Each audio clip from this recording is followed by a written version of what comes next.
நான் வரேன். திரு முத்துகிருஷ்ணன், இந்த சிக்கலை எப்படி புரிஞ்சுக்கணும்? மணிப்பூர் சிக்கல் என்ன அப்படிங்கிறத எப்படி புரிஞ்சுக்கணும்? மணிப்பூரில் இருக்கக்கூடிய சிக்கலை புரிந்து கொள்ள வேண்டும் என்றால் மணிப்பூரின் வரலாற்றுக்குள் நாம் செல்ல வேண்டும். அது ஒரு பெரிய நீண்ட நெடிய வரலாறாக இருக்கிறது. அது மதம், அங்கே இருக்கக்கூடிய மதத்தின் தோற்றம், அங்கே இருக்கக்கூடிய சகானிசம் என்கிற அந்த மதத்தை சேர்ந்த மன்னர் ஹிந்துவாக மாறியது என்று ஒரு பெரிய வரலாறு அதுக்கு பின்னே இருக்கிறது. அப்புறம் வடகிழக்கு மாநிலங்கள் முழுக்க நீங்க பயணிச்சீங்கன்னா தெரியும், அங்கே எங்கேயுமே இந்த எல்லை என்பது ஒரு துலக்கமான எல்லையா இருக்காது. எல்லாருமே அங்க இங்க போய் வரக்கூடிய ரொம்ப லூஸ் பார்டர்ஸ் ஆகத்தான் இருக்கும் அந்த பார்டர்ஸ் எல்லாமே. அப்ப நிறைய அவங்க அவங்களுடைய பூர்வீகத்தை எடுத்து பார்த்தா அவங்க பர்மா, டிபெட், இப்ப இருக்கக்கூடிய மைத்தி மக்களே டிபெட் பர்மா வம்சாவளிகள் தான் அவங்க. அப்படி இந்த வரலாற்று விஷயங்கள் நிறைய வேற மாதிரி இருக்கு. இன்றைக்கு இப்போதைக்கு நடக்கக்கூடிய பிரச்சனையுடைய மையத்தை இப்போது இருக்கக்கூடிய ஆண்டுகால சிக்கல் அப்படிங்கிறதுல சிக்கல். இப்ப நீங்க அங்க இருக்கக்கூடிய மைத்திகளே பாத்தீங்கன்னா இந்துக்களாக மாறியவர்கள் இருக்காங்க, மெய்த்தி கிறிஸ்துவர்கள் இருக்காங்க, மெய்த்தி இஸ்லாமியர்கள் இருக்காங்க. எல்லாமே அங்க மெய்த்தி மக்கள் மத்தியிலையும் இருக்காங்க. அங்கே இருக்கக்கூடிய மெய்த்தி மக்கள் மத்தியிலையும் இன்றைக்கு இருக்கக்கூடிய மெய்த்தி அடிப்படைவாத தலைவர்கள் அங்கே இருக்கக்கூடிய மெய்த்தி கிறிஸ்துவர்களையும் மெய்த்தி சிறுபான்மையினரையும் ஒழித்து கட்ட வேண்டும் தான் பேசிக்கிட்டு இருக்காங்க. அப்ப அது ரொம்ப ஃப்ரெஜைலான ஏராளமான இன்ட்ரிகேட்டான ப்ராப்ளம்ஸோட தான் இருக்கா மாதிரி பாக்குறேன். ரொம்ப சிம்பிளா ஒரு கவர்னன்ஸ் என்கிற பாயிண்ட் ஆஃப் வியூல பார்த்தோம்னா ஏறக்குறைய மெய்த்தி மக்கள் அங்க இருக்கக்கூடிய வேலியில இருக்காங்க. ஒட்டுமொத்த மலைகள்லையும் 89% நிலப்பரப்பு குக்கிகளிடம் இருக்கு. ஆனால் பொருளாதாரமும் அதிகாரமும் காலங்காலமாக மெய்த்திகள் வசம் இருக்கிறது. 89% நிலப்பரப்பில் இருப்பவர்கள் வசம் 20 எம்எல்ஏக்கள் தான் இருக்காங்க. 40 எம்எல்ஏக்கள் எப்பொழுதும் மெய்த்திகள் வசம் இருக்காங்க. அப்ப நிரந்தரமாக மெய்த்திகள் தங்கள் கையில் தான் அதிகாரத்தை வைத்திருக்கிறார்கள். அதையும் தாண்டி இவர்களுக்கு இருக்கக்கூடிய அந்த எஸ்சி ஸ்டேட், எஸ்டி பழங்குடி ஸ்டேட்டஸை பறிக்க நினைக்கும் போதுதான் இந்த பிரச்சனை பெரிதாக வெடிக்கிறது. அப்ப இங்கே பீரன் சிங் போய் உட்கார்ந்ததுல இருந்து நம்ம பார்க்கிறோம், அவங்களுடைய மொழி இருக்கு இல்லையா, அந்த மொழியே முதலில் இந்த மக்களை ஒற்றுமைப்படுத்துகிற மொழியாக இல்லை. இந்த விவாதத்தில் பேசியவர் உள்பட எடுத்த உடனே பாப்பாய் கல்டிவேட்டர்ஸ், அவங்க போதைப் பொருள் பயிரிடுகிறவர்கள் என்று இதெல்லாம் அவங்க பேசலாம், ரைட்டு. ஆனா அவர்கள் ஒன்றை தெரிந்து கொள்ள வேண்டும். அங்கே இருக்கக்கூடிய ASP, assistant superintendent of police Brinda தஞ்சோம் அவர்களுடைய பேட்டியை எடுத்து பார்த்தால் அவங்க சொல்றாங்க, இந்த முதலமைச்சருடைய குடும்பத்தார் தான் இந்த கல்டிவேஷன்ல மிகப்பெரிய அளவில் பயனடைகிறார்கள் என்று ஒரு காவல்துறையின் அதிகாரியின் பேட்டி இருக்கிறது. அந்த பேட்டி ரொம்ப முக்கியமானது. அந்த பேட்டியை இந்த நேரத்தில் நான் குறிப்பிட வேண்டும் என்று நான் நினைக்கிறேன். அவங்க சொல்றாங்க, முதலமைச்சர் உள்ளிட்ட முதலமைச்சருடைய குடும்பத்தார், அவருடைய 2வது மனைவி, மகன் என்று பெயரோடு அவர் சொல்கிறார், இவர்கள் எல்லோரும் இந்த மதுபோதை சாகுபடியில் மிகப்பெரிய லாபத்தை பெறுகிறவர்கள் என்று சொல்கிறார். அதே வேளையில் இன்னொன்றை நாம் தெரிந்து கொள்ள வேண்டும். அங்கே இருக்கக்கூடிய அரம்பை தெங்கோல் மற்றும் அங்கே இருக்கக்கூடிய மெய்த்தி லெப்பம் என்கிற 2 பெரும் குழுக்கள், ஆயுதம் ஏந்திய குழுக்கள்.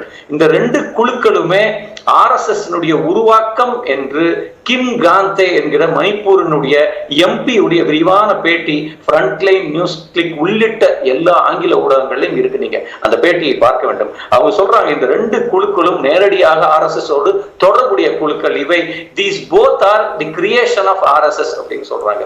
இன்னொன்றை நீங்கள் தெரிந்து கொள்ள வேண்டும். அரம்பை தெங்கோல் என்கிற இந்த ஆயுதமேந்திய குழு காங்லா கோட்டையில் வைத்து ஒரு மிகப்பெரிய ஒரு ஓத் டேக்கிங் செரிமனியை நடத்துது. ஒரு ஆயுதமேந்திய குழு ஒரு ஓத் டேக்கிங் செரிமனியை நடத்துது. அதற்கு பாஜகவினுடைய 36 எம்எல்ஏக்களும் 2 எம்பிக்களும் காங்லா கோட்டையில் நடைகிற அந்த குழுவின் விழாவில் கலந்து கொள்கிறார்கள். அந்த குழுவின் தலைவர் ஆயுதங்களோடு காவல்துறையின் வாகனத்தில் காங்லா கோட்டையில் இந்த நிகழ்ச்சியை நடத்துகிறார். இதோடைய வீடியோ கிளிப்பிங்ஸ் ஏராளமாக இன்டர்நெட்ல இருக்கு, நீங்க சோசியல் மீடியால இருக்கு. அப்ப 2 ஆயுத குழுக்கள் ஏறக்குறைய ஹிந்துத்துவாவினுடைய உருவாக்கமாக அங்கே இருக்கிறது.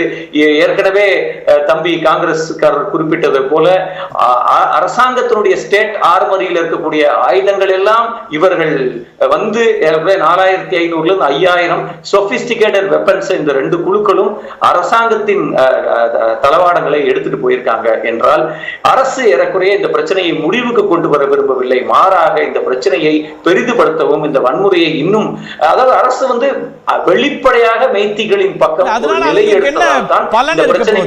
எதற்காக ஒரு ஆட்சி பொறுப்புல இருக்கக்கூடிய அரசாங்கம், அது மாநில அரசோ மத்திய அரசோ, வன்முறை நீடிக்கிறதுங்கிறது அவங்களுக்கு நிச்சயமா சட்டம் ஒழுங்கு சார்ந்த ஒரு பிரச்சனை தானே. அதையே அவங்க ஆதரிக்க போறாங்க. இல்ல, நீங்க பிஜேபியுடைய பேட்டர்னை நீங்க எடுத்து பார்க்கணும். அது கோத்ரா கலவரங்களில் இருந்து நீங்க தொடர்ந்து இந்த இந்த இந்த 25 ஆண்டுகளாக அவர்கள் வன்முறையில் மூலம் மட்டுமே தங்களை கன்சாலிடேட் பண்ணியிருக்காங்க. அவங்களுடைய வெளிப்படையான கொள்கை என்பது இந்தியாவில் இருக்கக்கூடிய பெரும்பான்மை இந்துக்களினுடைய வாக்குகளை கன்சாலிடேட் பண்ண வேண்டும். அப்ப தொடர்ச்சியாக அவர்கள் ரெண்டு அமைப்புகளும் ஆர்எஸ்எஸ் ஓடு தொடர்புடையவர்கள்ன்றீங்க. ஆனா ஆர்எஸ்எஸ் அமைப்பு தான் மத்திய மாநில அரசுகள் உடனடியாக இந்த பகுதியில் அமைதியை கொண்டு வரணும், இந்த வன்முறையை நீடிக்க விடக்கூடாதுங்கிறதையும் சொல்லியிருக்கிறாங்க. இது லிப் சர்வீஸ். இது அவங்க அவங்க அவங்க சொல்லக்கூடிய ஒரு லிப் சர்வீஸ். அவங்க இந்த பிரச்சனையினுடைய அடிநாதம் என்ன என்று ஆட்சியில் இருப்பவர்களுக்கு நன்காக தெரியும். அது பிரதமருக்கும் தெரியும், உள்துறை அமைச்சருக்கும் தெரியும். இவர்களுக்கு எல்லாம் இந்த பிரச்சனையினுடைய அடிநாதம் என்னவென்று தெரியும். நான் கவலைப்படுவதெல்லாம் இது மணிப்பூரோடு நிற்க போவதில்லை. இவர்கள் இந்த போக்கை கையாள போகிறார்கள் என்றால் ஒவ்வொரு மாநிலத்திலும் வடகிழக்கில் இந்த பிரச்சனை உச்சத்தில் இருக்கிறது.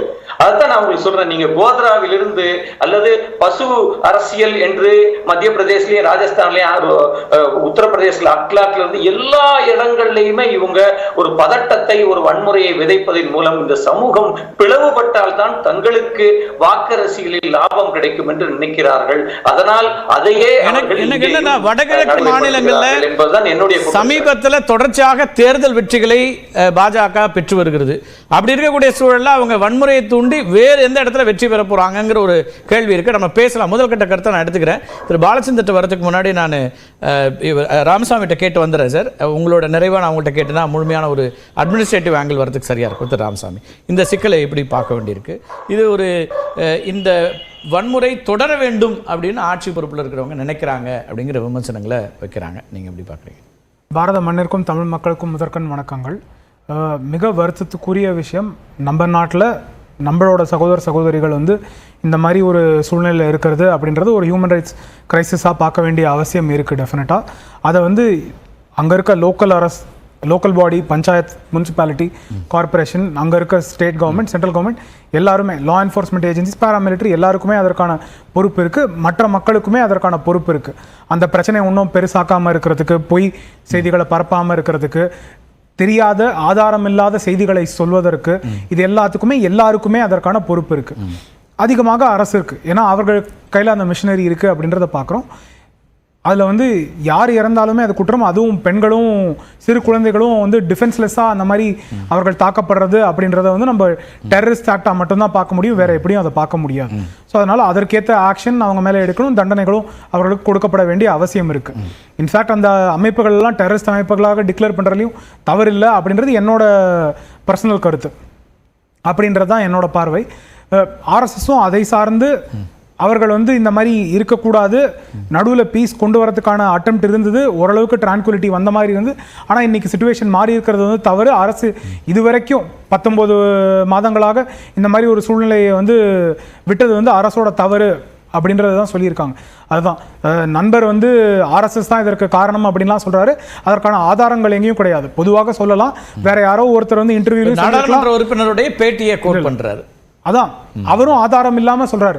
நான் அத்தாரிட்டி அப்படின்றது என்னோட ஆஃபீஸ்னாலேயோ பொசிஷனாலேயோ கிடையாது. நான் கொடுக்குற ஆதாரங்களினால் நான் ஒரு அமைப்போ இல்லை ஒரு ஐடியாலஜியோ பிடிக்கல அப்படின்றதுக்காக ஒருத்தர் மீது குறை சொல்லிட்டேன் அப்படின்னா அது தவறு. நம்ம எப்படி இஸ்லாமிய தீவிரவாதம் அப்படின்னு தீவிரவாதத்தை ஒரு மதத்தோட சேர்க்கிறோமோ, இன்னைக்கு ஒரு ஆர்கனைசேஷன்ல ப்ரூஃபே இல்லாம இந்த ஆர்கனைசேஷன் தான் இதற்கு காரணம், இவர்கள் தான் அதை வளர்த்து விட்டாங்க அப்படின்றதுக்கான ஹிஸ்டரியே கிடையாது. ஆர்எஸ்எஸ் இது வரைக்கும் டெரரிஸ்ட் ஆக்டிவிட்டிக்கு எங்கேயும்